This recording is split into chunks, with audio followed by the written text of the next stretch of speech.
Hi everyone! Welcome to Filipino Inspirations YouTube channel. Sa kabila ng banta sa kalusugan na dala ng COVID-19, patuloy pa rin ang pagkikibaka ng Departamento ng Edukasyon na makapagbigay ng dekalidad na edukasyon sa kabataang Pilipino. Sa mga lugar kung saan malakas ang Wi-Fi connection, ay sasagawa nila ang pagtuturo online. Isa ang Edmodo sa mga platforms na makatutulong sa bagong paraan ng pagkatuto. Ang Edmodo ay dinisenyo upang pag-ibayuhin ang edukasyon sa ika-21 dantaon. Sa pamamagitan nito ay magiging challenging at interesting ang pagtuturo ng mga guro at ganoon na rin ang pagkatuto ng mga estudyante. Ito ay nagpahintulot sa mga estudyante na maging motivated sa kanilang pagkatuto sa kahit anumang paksang tatalakayin. So ngayon ay ipapakita ko sa inyo ang mga basikong features ng Edmodo at kung paano ito gagamitin. So, let's get started. Okay, ang gagawin lamang po natin ay pumunta po tayo sa edmodo.com at mag-login po tayo using our email.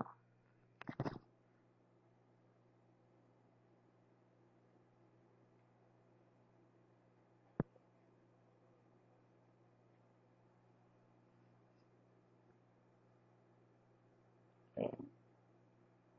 Medyo may mali po tayo sa password natin. Tingnan natin kung bakit.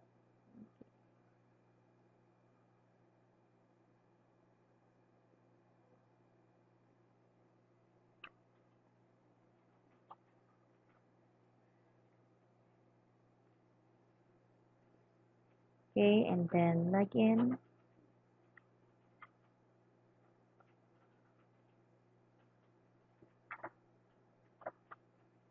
Okay. So, ito po yung makikita po natin sa home po natin. Okay, ito yung home natin. So, kung may mga project ang mga estudyante, pwede po natin ipa-post dito. Okay, pwede rin sa grupo na gagawin po natin. So, kung titingnan po natin itong classes, okay, dahil sa ito po yung pinaka-basic, isa sa pinaka-basic po nating ginagamit po talaga para sa pagkatuto ng mga estudyante. And then, okay, ito lang po yung i-check natin. Ito yung, meron po tayong 5 klase actually. Okay, so 5 section. Pero isa lang po yung preparation natin, komunikasyon at pananaliksik. And then, okay, dito tayo, pumasok po tayo sa Titan. So, wala pa po tayong mga estudyante. Okay? Ito po yung code, okay, na ibibigay po natin sa mga estudyante upang makakapasok sila. Okay?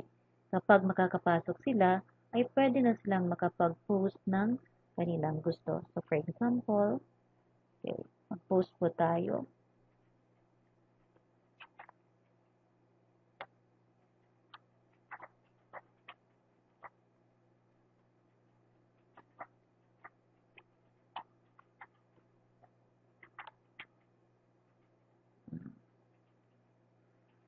And then, post. Okay? So, here you go. Okay. So, pwede rin tayong mag-attach ng anumang item o file na gusto po nating i-attach. So, for example, gusto po nating i-attach yung um,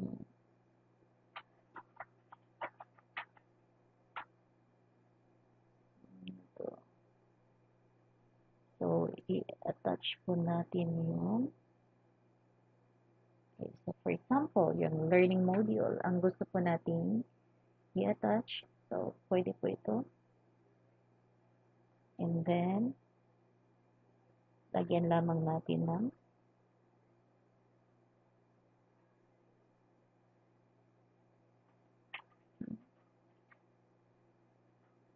module sa pagkatuto. Okay. Module sa pagkatuto. Okay, and then you post. Okay, post lang. And then, there you go. Pwede po nating buksan ito. Ito yung makikita ng ating mga estudyante.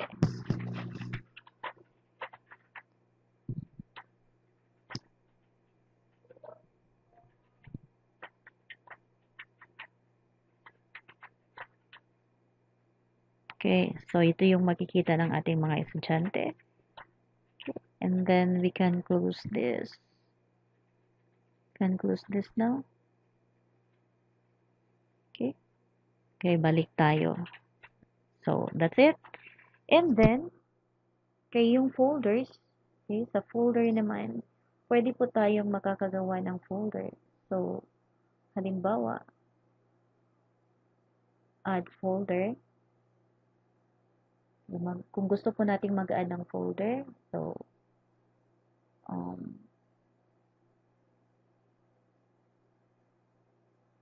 proyekto ng mga estudyante, for example.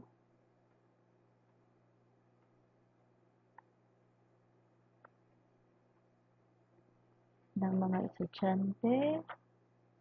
And then, select po tayo ng grade sa grade 11. And then, subject. Okay, wala pong Filipino dito. So, pwede pong language, art. And then, you create. Okay. And there you go. Pwede po natin buksan ito. Okay. So, wala pa pong laman yung folder natin. So, pwede po nating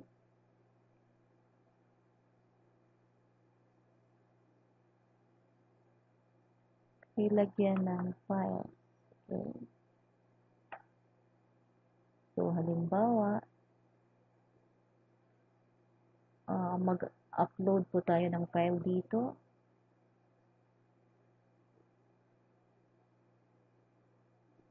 Choose file. Okay. And then, week 1 learning activity.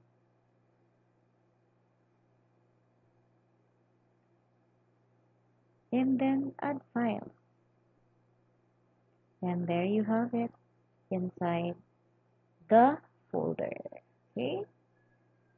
So, now, okay, sa members naman, so, gamit po yung ipinakita ko sa inyong code kanina. Okay, gamit po ang code na ito. Okay? Makakapasok po yung magiging miyembro ng STEM Titan. Okay?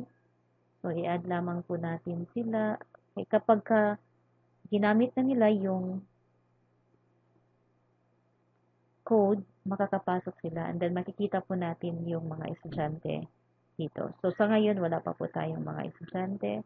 And you can actually add students here. Okay, using email. Okay, so, last name nila, email nila, and then you can add them, invite them. Okay. And then, balik tayo sa ating classes. So, balikan po natin yung section Titan.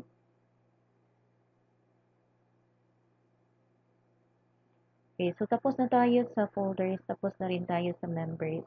Dito po tayo sa small group. Okay. Akala ko dati ay hindi na pwede yung group activity sa Edmodo dahil online nga at baka mahirapan ang mga estudyante. Pero napaka-posible po pala na magkaroon pa rin tayo ng mga group activity. So, gamit nitong small groups, we can create a group. Okay, so for example, hahatiin po natin ang klase sa 4. So, we will have unang pangkat,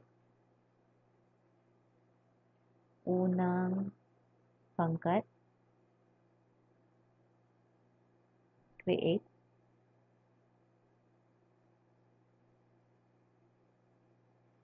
okay. And then, pwede po tayong mag-add ng members. So, kung sinong member yung gusto po nating i-add, okay, add members lamang po tayo. And then, add members to small group. Okay. So, type the name ng pangalan na gusto po nating i-add. And then, you just simply add. Okay, click lamang ang add. Okay, ganon. And then, pwede po tayong magdagdag ng iba pang grupo. So, meron na tayong unang grupo. So, pangalawang grupo.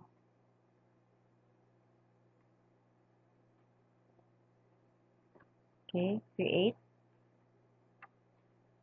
And then you can add the members. Mainam po ito para sa group activity, and then may iba-ibang activity ang mga estudyante. Napakaganda po niya. Okay, ikatlong pangkat.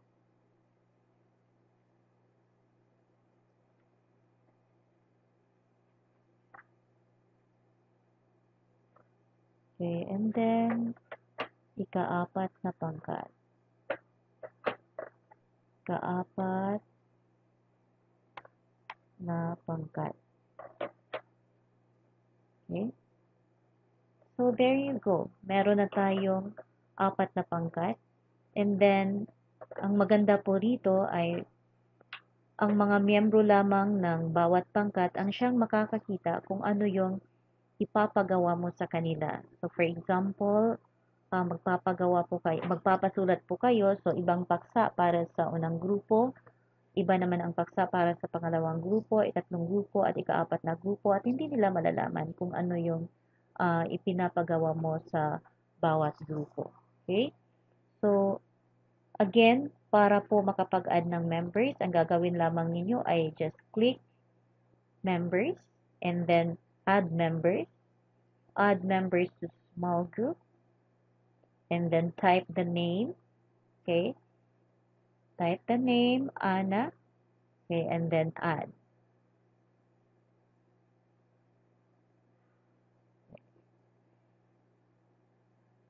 So, yun lang ang gagawin ninyo. Hindi po natin makikita ang pangalan ni Ana since wala po tayong mga estudyante dito. So, hindi po siya mag-a-appear dito. Okay?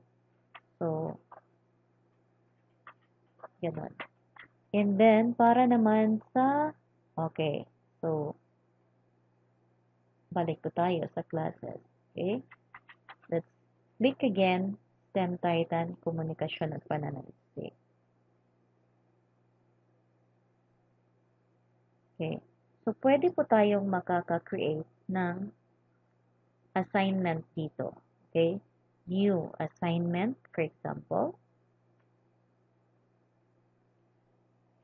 So, mga tungkulin ng wika, for example.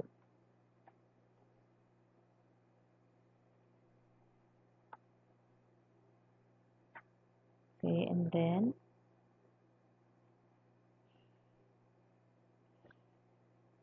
ibigay ang ibang tungkulin ng wika at magbigay ng 3 halimbawa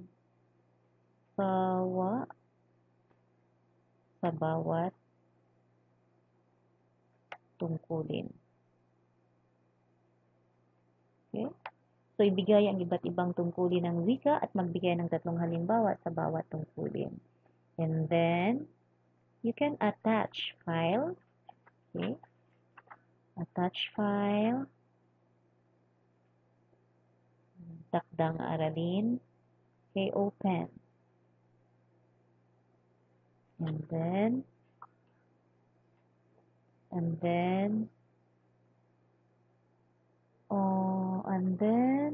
you need to assign.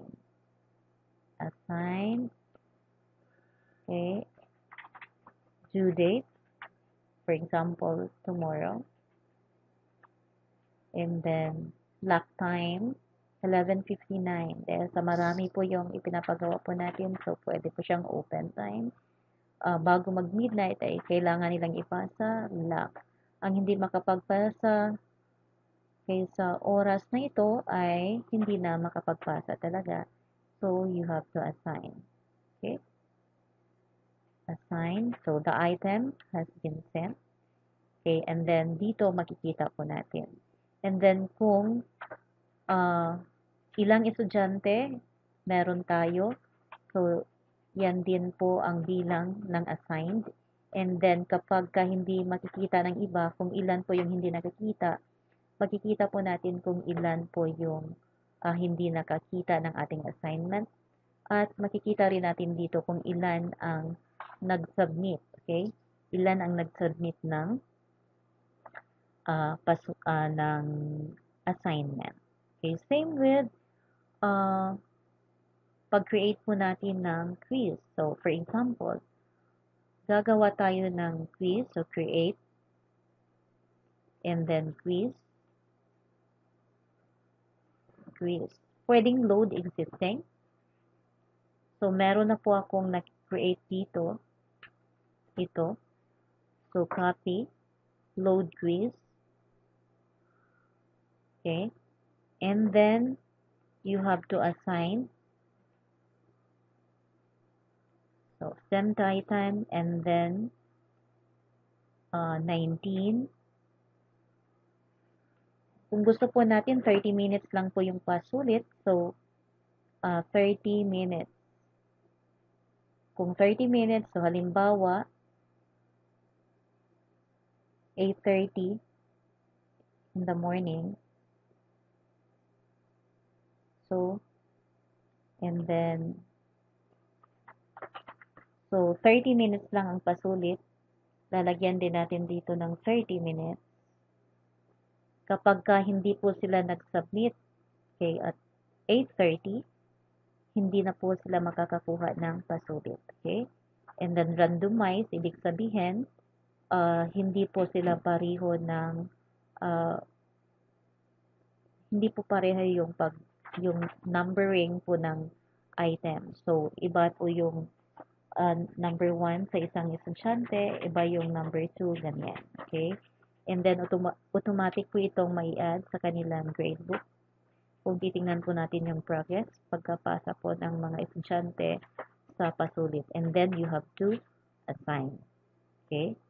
Once na-assign po natin ito, okay, ready na po itong ma-take ng ating mga estudyante. So, once tama po yung pagkakagawa mo at yung pagka-assign mo sa quiz, then makikita po natin ito. Successfully assigned. And then you just click got it.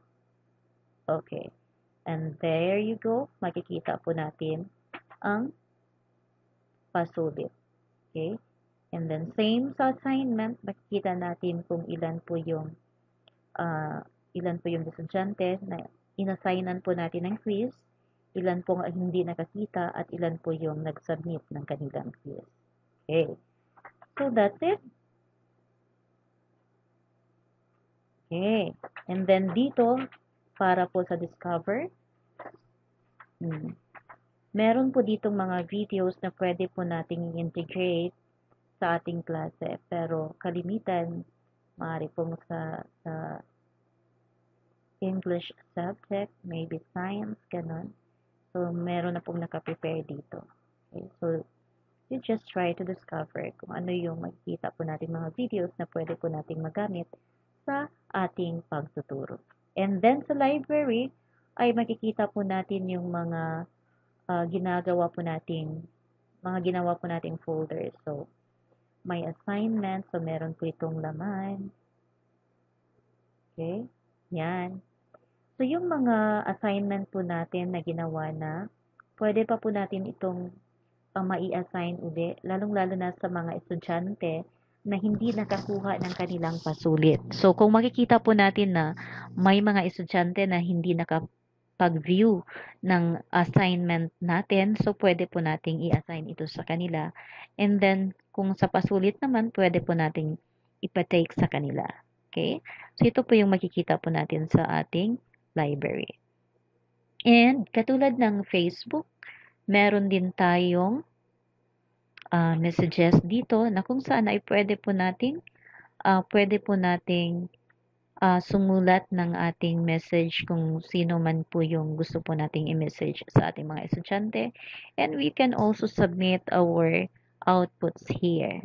So, katulad lang din ng sa FB, sa Messenger po ay pwede po tayong makapag-submit ng ating mga gawain dito.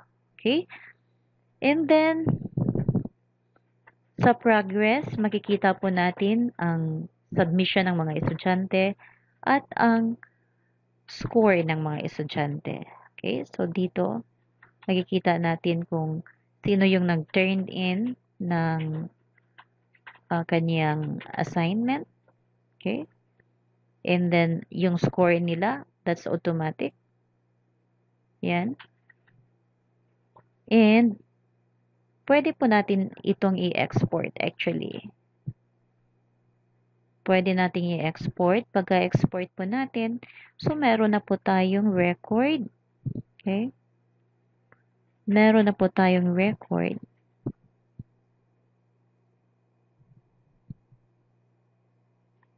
Okay, sa score ng ating mga estudyante. So, ito ay isang halimbawa lamang, no? And then, para sa akin ay talaga pong nakatutulong po talaga sa mga guro upang mapadali itong mga gawain po natin. So, at least meron na tayong makikitang score. Okay. So, aayusin lamang natin ito. So, pangalan ng estudyante, ganun. Ilan yung nag-turn in. Okay. Score nila. And then, dito rin malalaman natin kung ano yung kinuha ng mga estudyante dahil may pangalan. So, mga katangian ng wika, kung ano yung paksa. Okay. And then, maybe we could just arrange lang, ayusin lamang. Okay. Ganon. So, sample lamang ito actually during our simulation. Okay.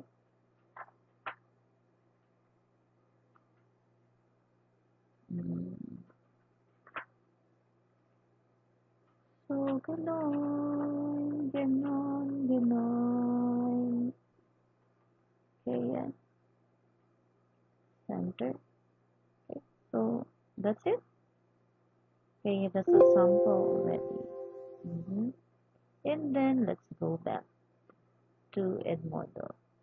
Okay, para naman sa pag-monitor kung ano yung mga ipinagawa po natin sa ating mga estudyante, ano yung mga dues po natin for the day. So, makikita po natin dito. Okay. So, kailan po nag-due yung project o kaya yung mga activities na ibinigay natin, makikita po natin dito. And then, sa class management, makikita po natin dito ang ating subject, yung klase po natin, progress po ng mga estudyante, makikita po natin. Okay? So, I think that's it for today. At sana ay meron po kayong natutuhan sa ating tutorial sa Edmodo. Maraming salamat, and again, you are watching Filipino Inspirations YouTube channel. Bye-bye, God bless! Na naka-message today.